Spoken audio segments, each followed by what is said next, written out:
สบายดีมื้อนี้จะมาแนะนำให้พี่น้องไปเบิ่งวิธีแก้ข้อเลขเสิ่งนักเรียนเก่ง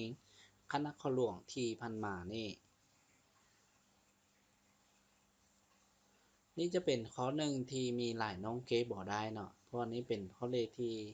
บ่ยากแต่ว่าถ้าเฮาบ่ได้เบิ่งตำราหลายหัวหรือว่าเฮาเบิ่งแต่ตำราแบบเรียนเฮาจะบ่ฮู้เพราะว่านี้จะเป็นข้อหนึ่งที่เขาเจ้าใช้คำเว้าที่เฮาเรียนม.ปลายเฮาบ่ค่อยได้ยินเนาะตัวนี้คือจงเซาะหาผลบวกของจำนวนจริง x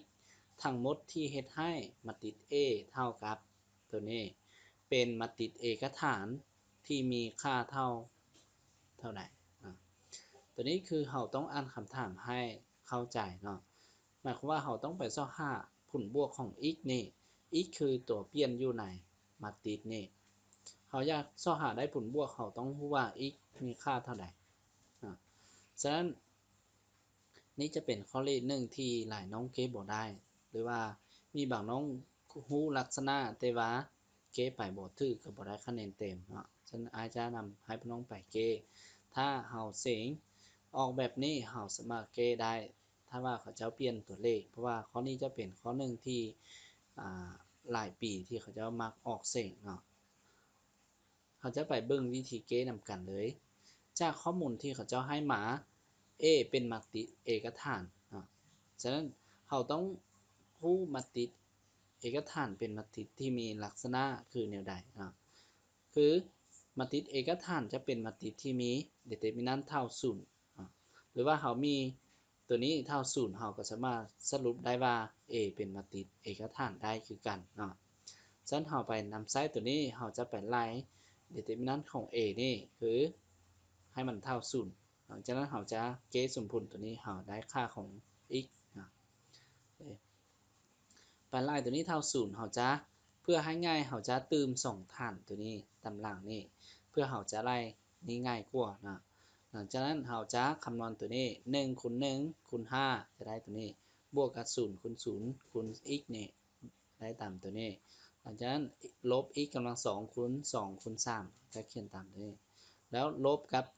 แถวที่ขึ้นถึงแบบนี้ลบนี่เราเปิดวงเล็บ x คูณ1คูณลบ x นี่ได้ไว้อยู่นี่หลังจากนั้นเอา3คูณ0คูณ1นี่ไว้ตำหลังนี่และบวกกับ5คูณ2คูณ0นี่ได้ตามตัวนี้เราอย่าลืมเปิดวงเล็บง่ายตัวนี้เด้อแล้วให้มันเท่า0นี่หลังจากนั้นตัวนี้เราคำนวณตัวนี้ออกมาจะได้5นี่กลายเป็น0นี่กลายเป็นลบ6 x กำลัง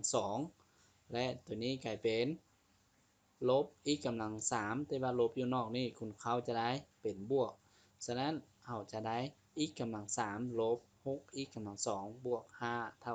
0ย้อนว่าตัวนี้เท่า0ตัวตำหลังนี่ก็เท่า0ฉะนั้นมีแต่ตัวนี้ออกมาเป็น x กำลัง3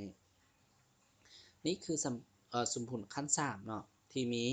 สัมพันธ์ซิตามตัวนี้เราสังเกตนี่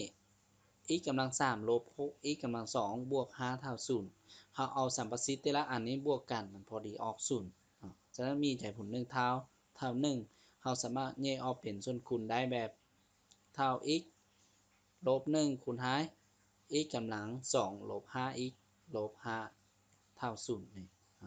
เราแยกส่วนคูณแบบนี้เพื่อเราจะเก็บสมมุติขั้น2ตัวนี้ได้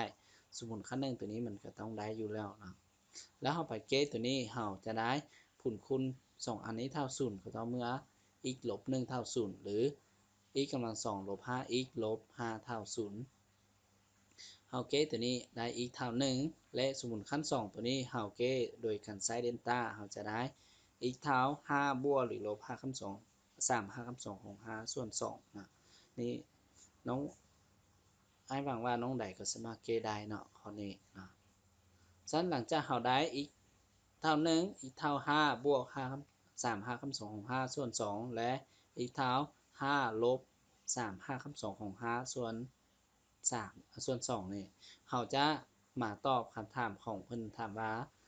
ผลบวกจำนวนจริง x ทั้งหมดก็คือเรามี x ทั้งหมดคือ3ค่าเนาะฉะนั้นเราจะเอาผลบวก a เท่า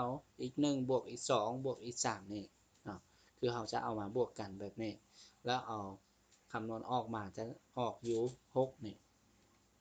นี่คือคำตอบที่เราจะต้องสอบหรือถ้าน้องใดบอกแก้อีก1อีก2เราก็สามารถไปใช้วิธีที่2ที่ง่ายกว่าตัวนี้คือวิธีที่2หลังจากเราได้สมผลตัวนี้ออกมาแล้วเราสามารถนำใช้ตัวนี้จาก x กำลัง3ลบ 6x กำลัง2บวก5เท่า0เมื่อ x 1 x 2 x 3เป็นใจผลของสมผลตามหลักเกณฑ์ vs เรามีตามหลักเกณฑ์ vs ถ้า3ใจผลของตัวนี้เป็นสมผลของสมผลอยู่ถึงนี้เราจะได้ผลบวกของ3ใจผลนี้เท่ากับลบ b ส่วน a ลบ b คือลบกับลบ6นี่เนาะ b จะเป็นสัมประสิทธิ์ของตัวกำลังน้อยกว่าตัวสมมุติขั้น3นี่คือกำลัง2นี่เนาะเท่าลบกับ b คือ b เท่าลบ6นี่ส่วน1เท่ากับ6นะดังนั้นผลบวกจำนวนจริง x ทั้งหมดแม่น6นี่นะถ้าเราเข้าใจตัวนี้หรือว่าเรานำใช้สูตร vs เป็นเรามาเก้แบบนี้มันจะง่ายกว่าจะบ่ได้ไปเก้สูตรขั้น3ตัวนี้นะมีแต่นำใช้หลักเกณฑ์ vs ออกมาเราจะได้ค่าที่เราต้องสอบคือ6นี่นะถ้าพี่น้องเข้าใจเราไล่วิธีใดก็ได้นะขอขอบใจ